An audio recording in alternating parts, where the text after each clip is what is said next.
DMK குள்ளதான் போட்டி அப்படின்னு சொல்லக்கூடியது விஜய் இயல்பா அதை தான் ஆரம்பத்துல இருந்தே சொல்லிட்டு வராரு. இந்த முறை மறைமுகமாக சீமான் அவர்களை களத்திலேயே இல்லாத கட்சியை பத்தி எல்லாம் பேசணும்னு எனக்கு அவசியம் இல்லைன்னு பயத்தோடு பேசுகிறாரா அப்படின்ற ஒரு கேள்வி. அதாவது சீமானை மனதில் வைத்து களத்தில் இல்லாதவர்களை பற்றி நான் கவலைப்படவில்லைன்னு சொல்லும்போது உண்மையிலேயே அவர் திமுகவை விட சீமானை பார்த்துதான் அதிகமாக பயப்படுகிறார் என்பதுதான் உண்மை. சீமானை கண்டு அவருக்கு ஒரு பயம் இருக்கிறது. தன்னுடைய வாக்குகள் சீமானுக்கு போய்விடுமோ, தனக்கு வரக்கூடிய வாக்குகள் சீமானால் அது தடைப்பட்டு போய்விடுமோ அப்படிங்கிற ஒரு பயம் இருக்கு. எப்படி சார் எல்லாருமே சொல்லக்கூடிய ஒரு கட்டமைக்கக்கூடிய பிம்பம் எப்படின்னா சீமானுடைய வாக்குகள் விஜய்க்கு போக போகுது அப்படின்னு சொல்றாங்க. ஆனா நீங்க இப்போ ஆப்போசிட்டா விஜயனுடைய வாக்குகள் சீமானுக்கு போயிடும், விஜயே பயப்படுறாருன்னு சொல்றீங்க.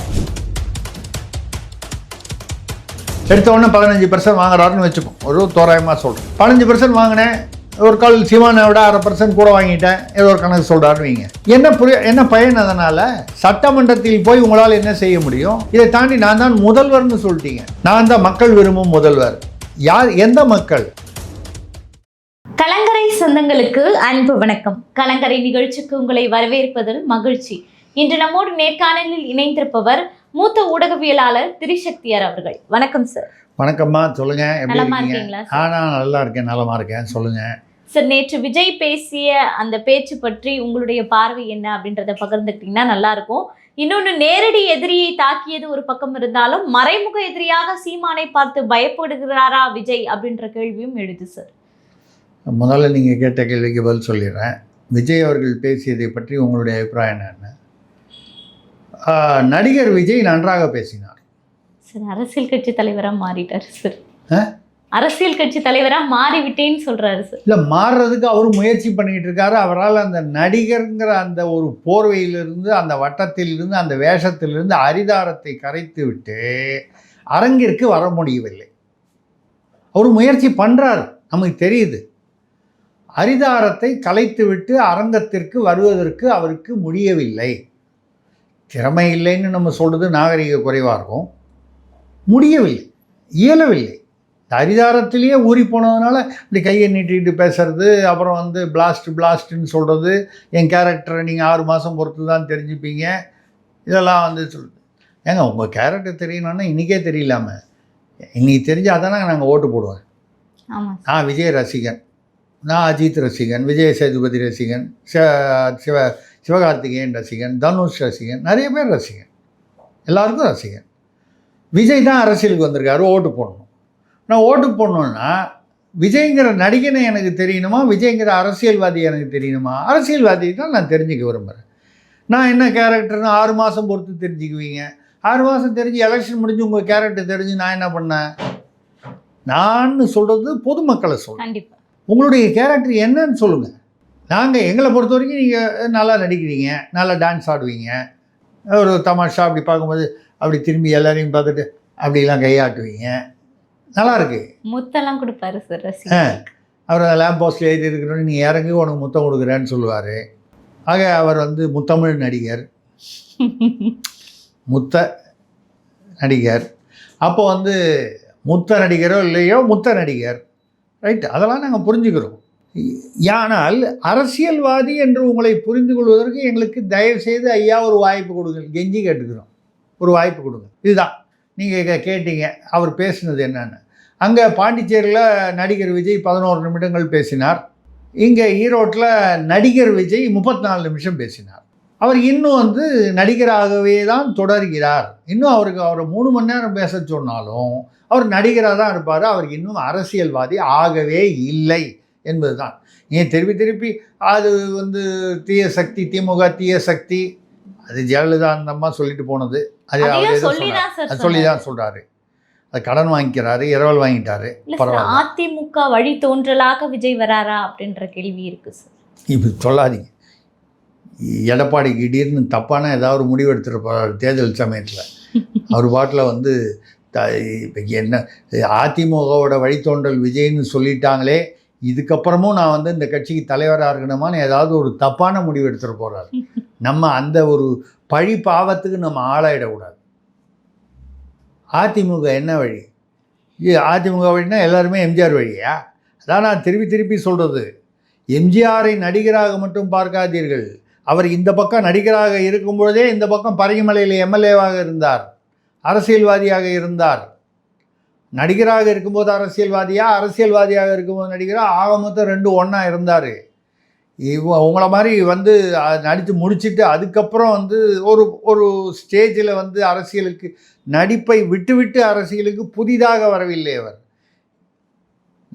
நிறைய பேருக்கு இளைய தலைமுறைக்கு தெரியாத திருப்பி நான் சொல்லிகிட்டு இருக்கேன். திமுகவில் இருந்தார் 20 வருஷம், அதுக்கு முன்னால் காங்கிரஸில் இருந்தார் எம்ஜிஆர். அப்போ சிவாஜி வந்து திமுகவில் இருந்தார். அப்புறம் அது வேறு காரணங்கள்னால மாறினாங்க. அப்போ இத்தனை வருடங்களாக 26-27 வருடங்கள் வந்து அரசியல் வாழ்க்கை அவருக்கு அதிமுக தொடங்குவதற்கு முன்னாலேயே அவருக்கு இருந்தது. ஆனால் உன எம்ஜிஆர் நீங்கள் வந்து கம்பேர் பண்ணக்கூடாது. இப்போ கூட தான் வந்து இப்போ அதிமுகவுடைய ஏதாவது விழானா எம்ஜிஆர் மாதிரி ஒருத்தர் வேஷம் போட்டு கூப்பிட்டு வந்துடுறார். அவங்களாம் எம்ஜிஆர் ஆகிடுவாங்களா? எம்ஜிஆர் போல் வேடம் அணிபவர்கள் எல்லாருமே எம்ஜிஆரா? அப்பொழுது இப்போ விஜய் செய்வதும் ஏறக்குறைய எம்ஜிஆர் அந்த மேக்கப் போனால் வித்தியாசமாக இருக்கே தவிர, அந்த எம்ஜிஆர் இருந்த இடத்தை நம்ம வந்து கொண்டு வந்து நிறுத்திக்கணும்னு நினைக்கிறாரு.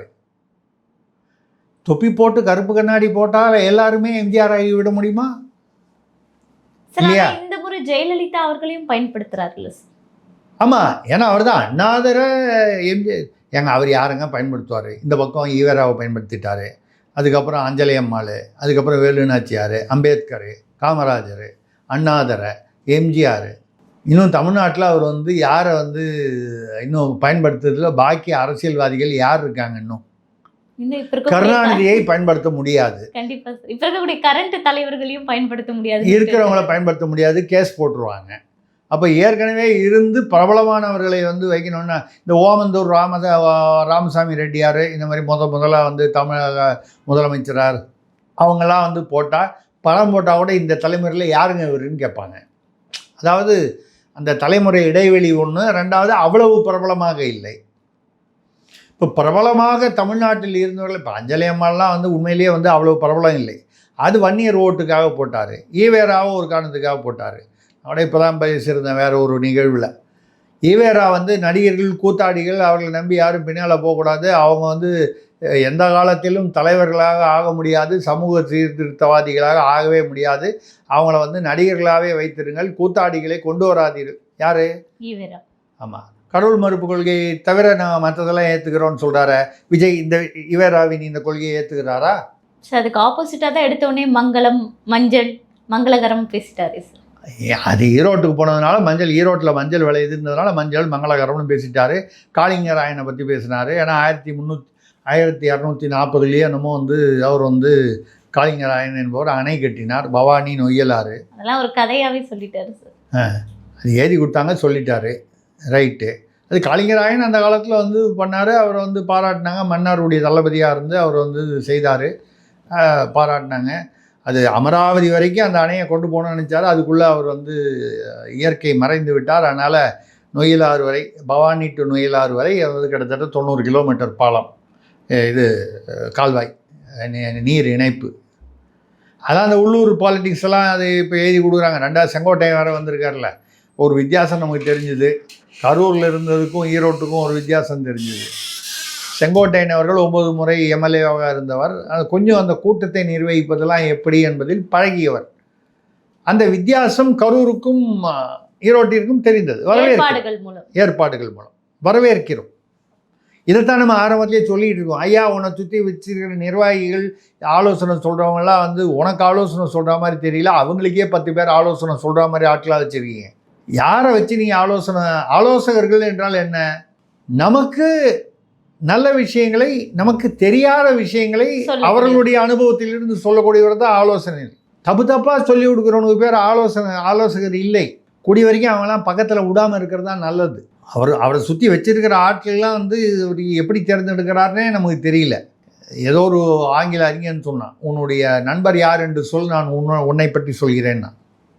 அது மாதிரி உன்னுடைய நிர்வாகிகள் யார் என்று சொல், உன்னுடைய லட்சணத்தை நான் சொல்லுகிறேன். நம்ம பேச வேண்டிய ஒரு சூழ்நிலையில் இருக்கு. கண்டிப்பாக சார்.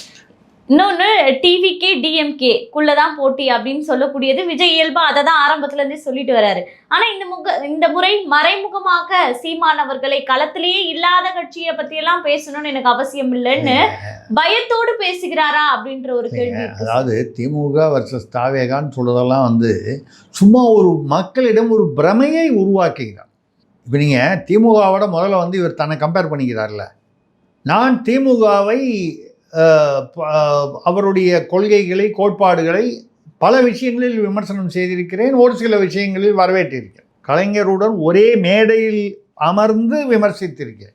பக்கத்தில் கலைஞர் இந்த பக்கத்தில் நான் மைக்கில் பேசும்போது கலைஞரை விமர்சனம் பண்ணி பேசியிருக்கேன். சரிங்களா? அப்போது நீங்கள் வந்து அவரை வந்து இப்போ திமுகவில் வந்து 69,000 பேர் வந்து பூத் கமிட்டி இருக்குது, 69,000 பூத் கமிட்டி. அவர்களோடு உங்களை எப்படி ஒப்பிட்டுக் கொள்கிறீர்கள்? நான் வந்து திமுக சிறந்த கட்சின்னு சொல்லலை, வலிமையான கட்சி, பெரிய கட்சி, அனுபவத்தில் மூத்த கட்சி, இதில் யாருமே மறுப்பு சொல்ல முடியாது. அதிமுக அதற்கு அடுத்த அளவில் இருக்கக்கூடியது. அவர்களெல்லாம் விட்டுட்டு திமுக வர்சஸ் தாவேகா தான், திமுக வர்சஸ் தாவேகா தான் அப்படின்னு சொல்லி நீங்கள் இந்த பில்டப் கொடுக்குறது தான் வந்து அது ஒரு பெரிய ஏதோ ஒரு பழைய சினிமாலாம் வரும், ஒரு பெரிய பைல்வானுக்கு எதிரில் நாகேஷ் வந்து அப்படின்னுவார். ஆள் வந்து கிங்காங் மாதிரி இருப்பார். இந்த மாதிரி ஒரு காமெடியாக தான் தெரியுது. நீங்கள் வந்து மறைமுகமாக வந்து யாரை பார்த்து பயப்படுறீங்கன்னா, இப்போ களத்தில் யார் இருக்கிறார்களோ அவர்களை கண்டு தான் நாங்கள் அது அவங்கள பற்றி தான் பேசுவோம், களத்தில் இல்லாதவர்களை பற்றி பேச மாட்டோம். யாரை சொல்கிறாரு? சீமானை பற்றி தான் சொல்கிறார். சினிமா நைட் ஷோ சினிமா போயிட்டு சைக்கிளில் போவாங்க ஊருக்கு. போகும்போது வழியில் ஒரே இந்த புளிய மரம் கிளிய மரம்லாம் வரும், பயமாக இருக்கும். அப்போ தான் அந்த பார்த்த டிவியில் பார்த்த பேய் பிசாசு படம்லாம் ஞாபகம் வரும். இப்போ பயம் வரும்போது என்ன பண்ணுவாங்கன்னா, தன்னை அறியாமல் பின்னால் யாரோ ஒருன்னு கூப்பிட்ற மாதிரி இருக்கும், சத்தம் வர மாதிரி இருக்கும், காற்று தான், ஆனால் ஒரு பயம் வரும். உறக்க பாட்டுட்டு அச்சம் என்பது மடமையடா, அஞ்சாமை திராவிடர் உடமையடா அப்படின்னு பாடிக்கிட்டே போவாங்க. இது எதுக்கான? தனக்குள் இருக்கும் பயத்தை மறைப்பதற்கு. அது மாதிரி திமுக தான் வெளிப்படையான எதிரின்னு சொல்லிட்டு மற்ற இவர் வந்து சீமானை மனதில் வைத்து வந்து களத்தில் இல்லாதவர்களை பற்றி நான் கவலைப்படவில்லைன்னு சொல்லும்போது உண்மையிலேயே அவர் திமுகவை விட சீமானை பார்த்து தான் அதிகமாக பயப்படுகிறார் என்பது தான் உண்மை. நான் சொல்கிற சைக்கிளில் ராத்திரியில் பாட்டு பாடுற கேஸ் தான் அது. ஏன்னா நீங்கள் களத்தில் அவர் இல்லைன்னு எப்படி சொல்கிறீங்க? நீங்கள் இது வரைக்கும் ஒரு பஞ்சாயத்து எலெக்ஷனில் கூட நிற்கலையே, ஈரோடு கிழக்கு இடைத்தேர்தலில் கூட நிற்கலையே. அவர் 8% இதை 24 ஓட்டு வாங்கி காமிச்சிருக்காரு. ஈரோடு இடைத்தேர்தலில் அதிமுக நிற்கவில்லை, ஆனால் நின்னார், தோத்துட்டாரு, அது வேற விஷயம். இல்லை சார், பெரியார் மண்ணிலே பெரியாரை வந்து மண்ணுன்னு சொல்லி பேசக்கூடிய தைரியம் உள்ளவர். அப்படி இருக்கும்போது களத்தில் அவர் இல்லை அப்படின்னு சொல்லுது வந்து நம்மளா வந்து இது எப்படி இருக்குன்னா வந்து எல்லாருக்கும் நடுவில் நான் ஒருத்தந்தான் ஆம்பளை, நான் ஒருத்தந்தான் ஆம்பளை, நான் ஒருத்தந்தான் ஆம்பளைன்னா நம்ம சொன்னால் பத்தாது, மற்றவங்களாம் சொல்லணும். அப்போ தான் அது வந்து ஆம்பளைன்னு நான் சொல்லுது ஆண்மைன்றதுக்காக, வேறு ஒன்றும் தவறான அர்த்தத்தில் சொல்லலை. அப்படி வந்து சீமானை கண்டு அவருக்கு ஒரு பயம் இருக்கிறது. தன்னுடைய வாக்குகள் வந்து சீமானுக்கு போய்விடுமோ, தனக்கு வரக்கூடிய வாக்குகள் சீமானால் அது தடைப்பட்டு போய்விடுமோ அப்படிங்கிற ஒரு பயம் இருக்கு. எப்படி சார் எல்லாருமே சொல்லக்கூடிய ஒரு கட்டமைக்கக்கூடிய பிம்பம் எப்படின்னா, சீமானினுடைய வாக்குகள் விஜய்க்கு போக போகுது அப்படின்னு சொல்றாங்க. ஆனா நீங்க வந்து இப்போ ஆப்போசிட்டா விஜயனுடைய வாக்குகள் சீமானுக்கு போயிடும், விஜயே பயப்படுறாருன்னு சொல்றீங்க. இல்லைங்க, விஜய்க்கு யார் இப்போ வந்து கோர் ஓட் பேங்க் யாரு? அவருடைய ரசிக குஞ்சுகள். ஆமா, சரிங்களா? ரசிகர்கள், அவர்களை தொண்டர்கள் என்று வைத்துக்கொள்ளுங்கள். இந்த தொண்டர்களுக்கு என்ன முதிர்ச்சி இருக்குது? போலீஸ்காரனை கடிக்கிற அளவுக்கு இருக்குது, லேம்போஸ்ட் மேலே ஏறி நிற்கிற அளவுக்கு இருக்குது.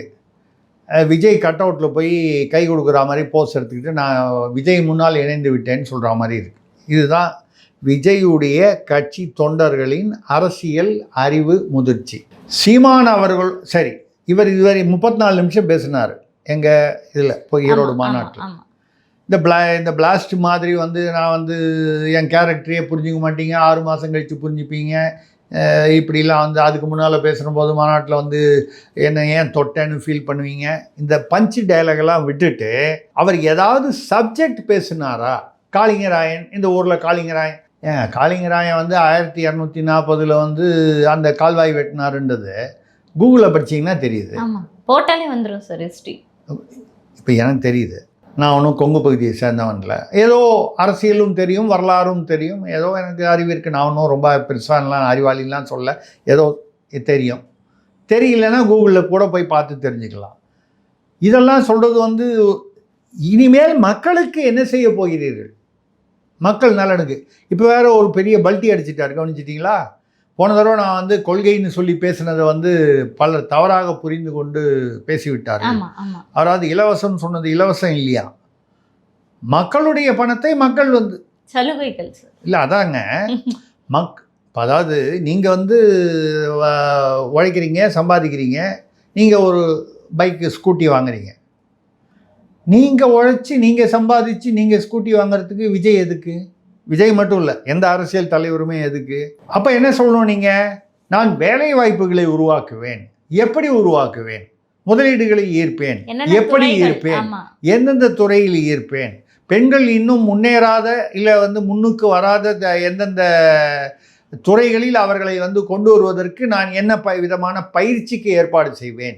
இப்படியெல்லாம் செய்து வேலை வாய்ப்பு செய்து ஒரு வீட்டிலும் குறைந்தபட்சம் வந்து ஒரு 2 சக்கர வாகனமோ இல்லை 4 சக்கர வாகனமோ இருக்கும்படி அவர்களுடைய உழைப்பிலிருந்து அவர்கள் சம்பாதிக்கும்படி நான் செய்வேன்னு சொல்லியா விஜய் உங்களுக்காக நான் வந்து பரப்புரையில் கலந்துக்கிறேன்.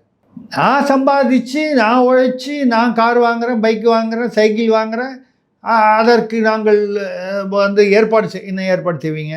நீங்கள் என்ன பேங்க் நடத்துகிறீங்களா, இல்லை பைக்கு ஷோரூம் நடத்துகிறீங்களா? நான் பைக்கு ஷோரூமில் போய் வாங்கிக்கிறேன், பேங்க்கில் போனால் இஎம்ஐயில் எனக்கு லோன் கொடுக்குறான், வாங்கிக்கிறேன், நான் உழைக்கிறேன். அதற்கு ஏற்பாடு என்ன செய்கிறது? நீங்கள் பேசுவதை பார்த்தால் இலவசமாக கொடுப்போம் என்பது போல தான் பேசுனீங்க. இப்போ உடனே பல்ட்டி விமர்சனம் வந்தவொடனே. இப்போவே இப்படி இருந்தால் தப்பித்தவறி இந்த மக்கள் ஒரு தவறு செய்து இவரை ஆட்சிக்கு கொண்டு வந்தால் என்ன கதியாகும்? இது ஒரு பக்கம். சீமானை பார்த்து நீங்கள் சொல்றீங்க அது இல்லைங்க, ஓட்டு வந்து நீங்கள் வந்து சீமானோட ஓட்டு இவருக்கு வந்துரும்னு சொல்கிறீங்க இல்லையா? அப்படி சொல்கிறாங்கல்ல சார், பல பேர் சொல்கிறாங்கன்னு வச்சுப்போம்.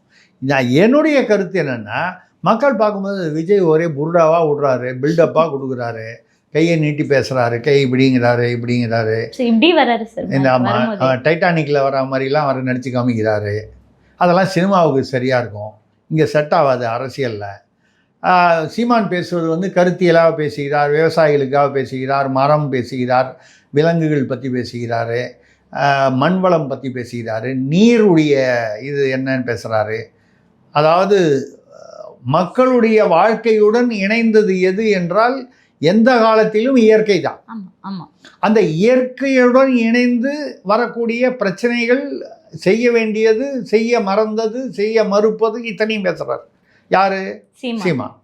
அப்போது கருத்தியல் பேசும் அந்த இது வந்து இவர் பேசுறதுல லாஜிக் இருக்குது அப்படின்னா, விஜய் சினிமாவில் ஓகேங்க, அரசியலுக்கு சீமான் ஓகே அப்படின்னு நினைக்கிறவன் எத்தனை பேர் இருப்பான்? கண்டிப்பாக. எத்தனை பேர்னு எனக்கு கணக்கு தெரியாது. இருக்கக்கூடிய வாய்ப்புகள் இருக்கின்றனவா இல்லையா? கண்டிப்பாக சார். எனக்கு கூட விஜய் பிடிக்கும். டான்ஸ் ஆடும்போது அது சூப்பராக டான்ஸ் ஆடுறார். அதுக்காக நான் வந்து விஜயை வந்து முதல்வர் வேட்பாளராக அரசியல் ரீதியாக ஏற்றுக்கொள்ள முடியுமா? இல்லையா? அதுதான் சொல்லுது.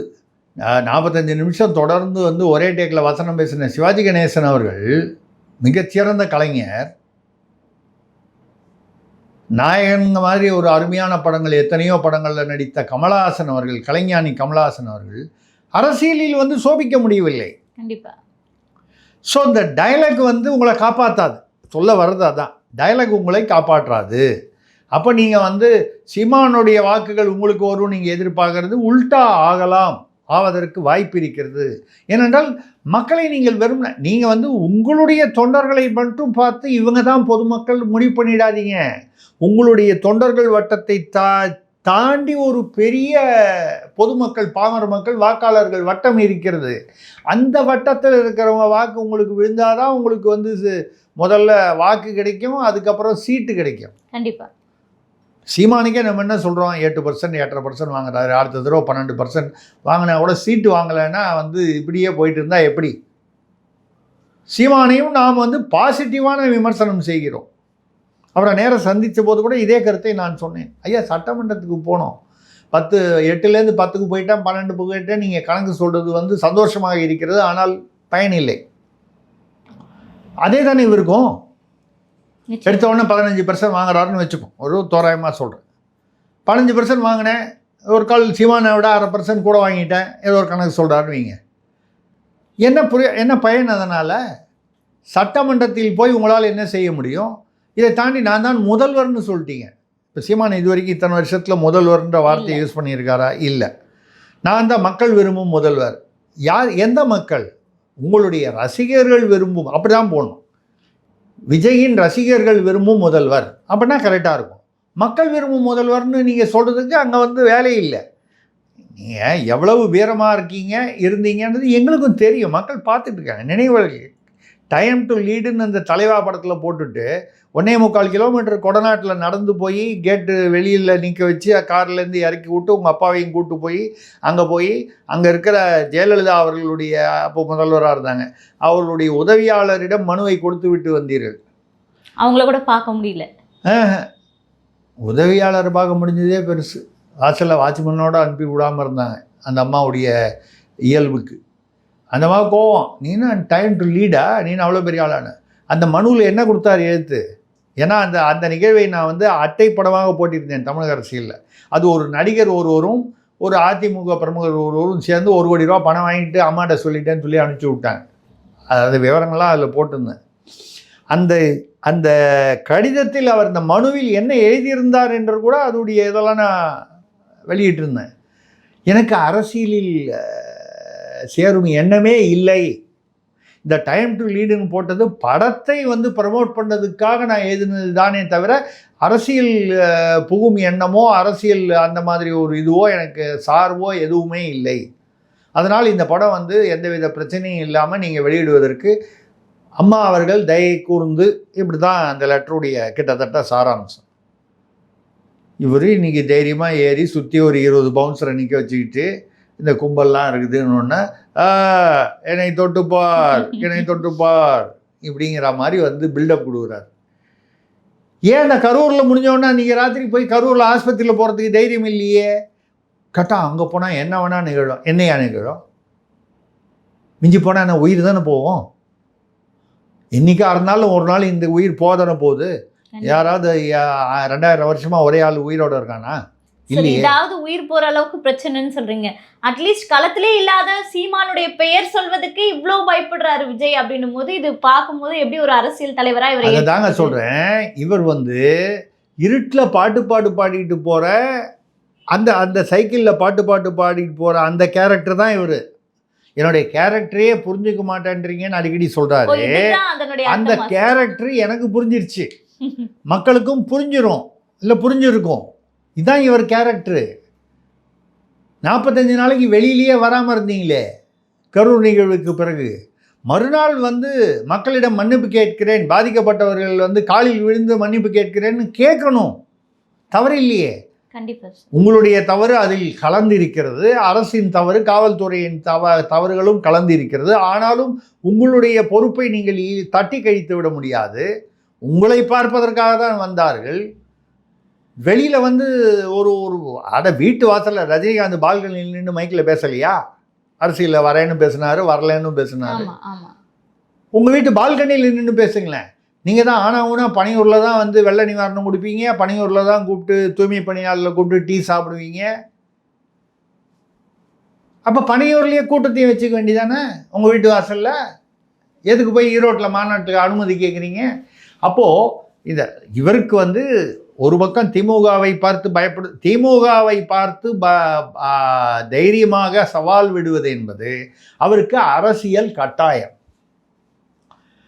சீமானை பார்த்து பயப்படுவது, சீமானையோ மற்ற எதிர்கட்சிகளையோ பார்த்து பயப்படுவது அரசியல் யதார்த்தம். கட்டாயம் வேற, யதார்த்தம் வேற. கட்டாயம் வந்து வெளியில் வேஷம் போட்டு ராஜாதி ராஜா மகன் அப்படின்னு அதை பாடிட்டு வருவாங்க பாருங்கள், வேஷம்லாம் போட்டு வந்தேனே அப்படின்னு. அது அந்த திமுக எதிர்ப்பு. டைம் டு லீடுன்னு போட்டுட்டு 1.5 கிலோமீட்டர் நடந்து போய் மனு கொடுத்துட்டு வந்தது என் கேரக்டரையே புரிஞ்சுக்க மாட்டேன்றீங்க. இதான் கேரக்டர். தலைவாழை என்ன கேரக்டரோ அதுதான் இன்னி வரைக்கும் அதான் கேரக்டர். இது கரூர்லேயும் நிகழ்ந்தது, ஈரோட்லேயும் நிகழ்ந்தது, இது மீண்டும் மீண்டும் அதான் நிகழும். கண்டிப்பாக சார். நடப்பு கால அரசியல் குறித்து பல்வேறு தகவல்களை பகிர்ந்துக்கிட்டீங்க. தொடர்ந்து நம்ம பேசுவோம் சார். நன்றி, வணக்கம்.